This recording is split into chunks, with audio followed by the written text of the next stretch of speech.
So the new version of Descript that includes tons of video editing capabilities. In the chapters today, video podcasting on Spotify and YouTube, Apple's hidden topic tags, and the IAB goes for annual recertification.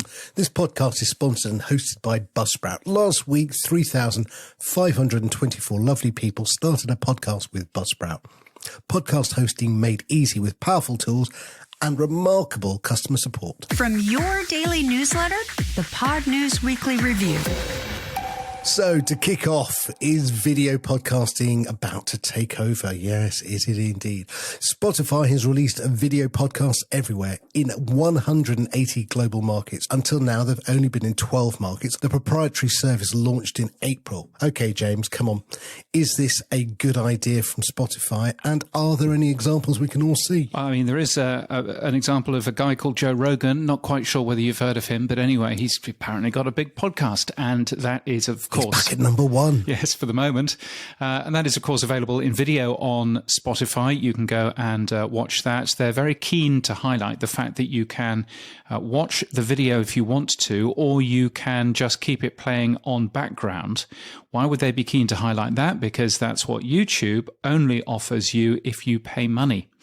So Spotify trying to be, I think, a little bit clever here, and all of a sudden launching in 180 global markets. Up until right now, they've only been in 12 markets. They only launched in April.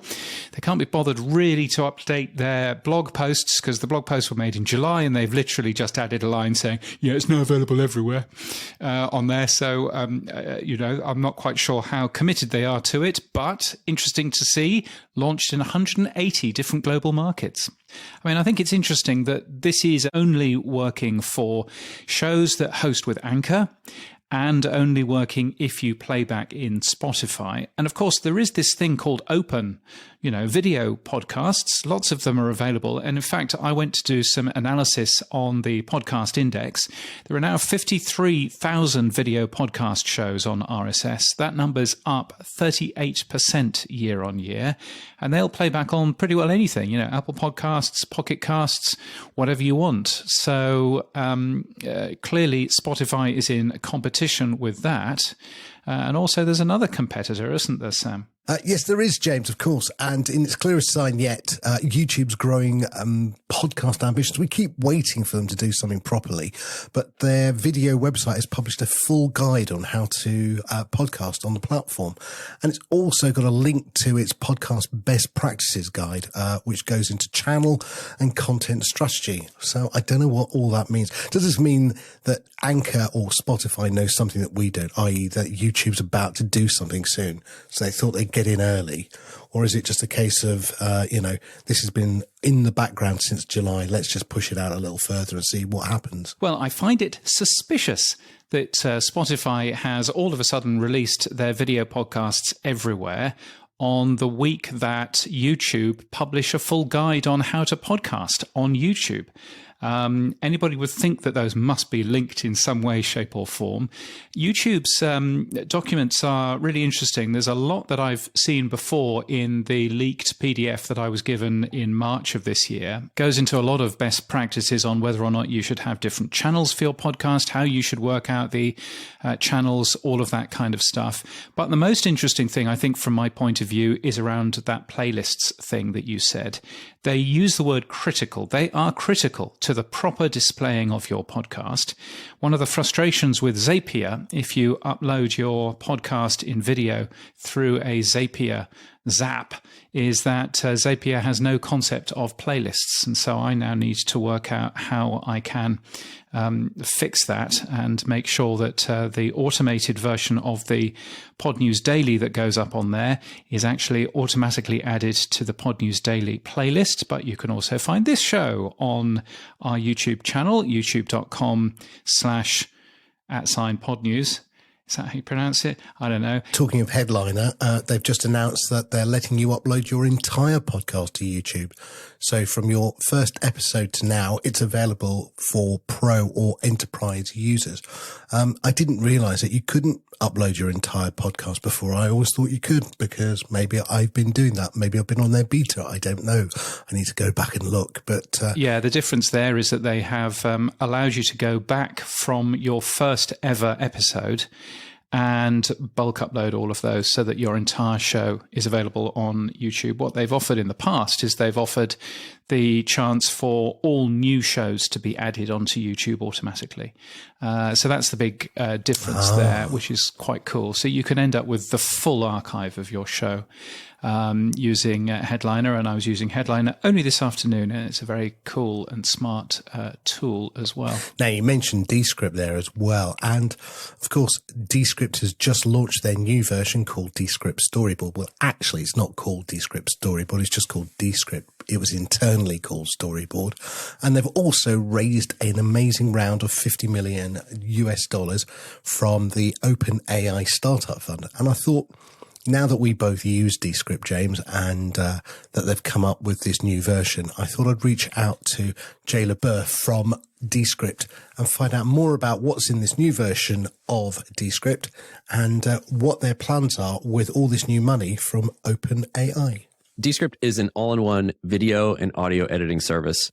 Think of it as a tool that's like a Google Doc. And in the same way that a Google Doc allows anybody to collaborate and just edit text, well, we allow you to edit audio and video as easily as editing text. And the goal of Descript has always been to eliminate all that tedious work that stands between, hey, here's the thing I want to do, and just getting it done and getting it out there. And Descript was very much known for being a podcasting tool and a transcription tool, and had that cool trick of allowing you to just delete a sentence you didn't want to say with one click, remove all of your filler words from your podcast interviews, shorten word gaps. But we've been layering in tons of video editing capabilities over the past year. Internally, we called it Storyboard, but really to the outside world, now it is just the new Descript. So I've been a fan of Descript for many years now. It was a game changer when I first found it. I actually found it from listening to an Andreessen Horowitz podcast, and I thought, that sounds amazing.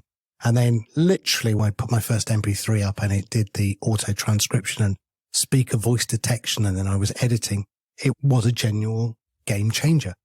So when you came out with the beta for Storyboard, it is different. For anyone who's used Descript, it does feel a little different. I mean, even Andrew in the video launcher said, you might find a few buttons missing and they've moved around a bit and keyboard shortcuts have changed names and there's nothing we can do about it. So what is Storyboard fundamentally? What's new about Descript? So yeah, as you mentioned, Andrew Mason, our CEO, he also uses this other expression that you're going to have to rewire your brain. And I've always said that when people come in from an audio perspective, because the first thing they do is they reach for the timeline at the bottom. They look for their favorite waveforms and they try to expand the heck out of them. And they use that as their primary mode of operation. So with Storyboard, with our redesign, we wanted to really bring the focus to text-based editing and using the script as your guide. And so it overwhelmingly takes up the screen now. And you can always expand out the timeline. You have access to layers and fades and keyframe automation and audio effects and all the good stuff. But we want people thinking about the script and the content first. So that was one of the main things that we've done in the redesign. Another piece is something that I think audio creators would really like is we created like a different mode. So we've always had edit mode, but now we have write mode. So with write mode, you can just get in there and start typing and outlining your scripted intros and pasting in materials for how you want a certain section to go and put in your questions, and then even assign those to an overdub voice. So we actually have teams that are using it for pre-production where they'll actually have their hosts create an overdub voice. For those of you that might not know, overdub is our voice cloning technology. So there's just a ton of AI packed into Descript, one of which is our voice cloning technology called overdub, and allows anybody to create their own overdub voice or their voice clone with as little as 10 minutes of themselves speaking. So you speak into the system for 10 minutes, you get your own voice clone, or you can have your host do their voice clone, and then your team has access to it. So now you can imagine scripting out an entire show in advance with the host's dialogue, with the host's Q&A, see how that sounds, start pulling in B-roll, creating from that. So again, you're creating from the script up, not from a collection of audio files, but from the script up. Yeah, and it really is a change in terminology that as a Descript user, you've gone from, the way that we talked about it in the past with transcripts. Now it's about layers and scenes and scripts. So talk to me a little bit about how the video editing works. It's something called scenes, which is a change in the way that people, I suppose, approach video editing from traditional applications that are out there. Yeah, exactly. So scenes are a visual paradigm that allows you to go into the script track and just break into different visual scenes. So those of you that have seen a screenplay, it's the same analogy. You have that part where you're describing, okay, it's a new scene. Now it's interior coffee shop, clanking of glasses in the background, things like that. By just dropping the / key in front of a sentence, or even in the middle of a sentence, middle of a paragraph, you're telling Descript that a different scene is occurring. And that basically allows you to operate on that scene as if it's a different visual identity.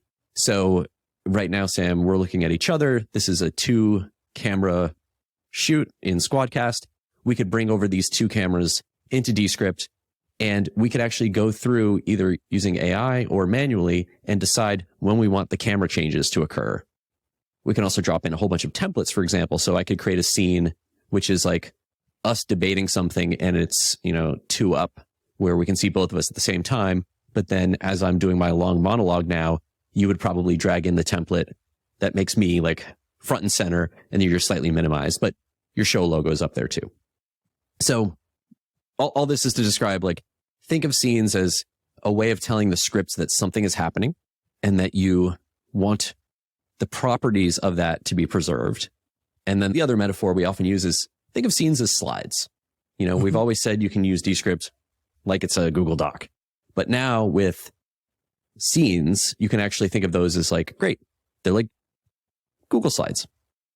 Yeah, I do. And it is very easy to do. And I think in the same way that Descript original, classic, whatever we want to call it, was democratizing audio editing, I think Storyboard is going to democratize video editing.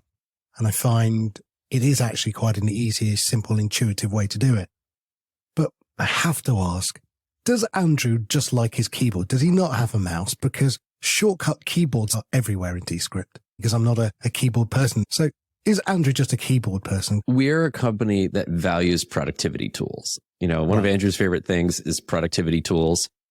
It's clear a lot of these tools are just rich with keyboard shortcuts. And if you take the time and investment to learn the keyboard shortcuts, you're a wizard. I started my career on the Pro Tools team. You'd probably remember this, Sam. Like, I mean, there were literally companies that manufacture Pro Tools keyboards, not only stickers that you can put on your keyboards, but like a dedicated Pro Tools keyboard that you can buy, Avid Media Composer keyboards, Final Cut keyboards. So real professionals at the top of their craft really get into this and realize the time savings they have. We are always trying to find ways of doing it. And also we are not ashamed to be inspired by other companies. So things like Command K or Control K on Windows. In most apps, you can use that and something cool will happen. So, we use Notion a lot. So I can hit Command K in Notion and I can just instantly jump to a new page or insert whatever I want.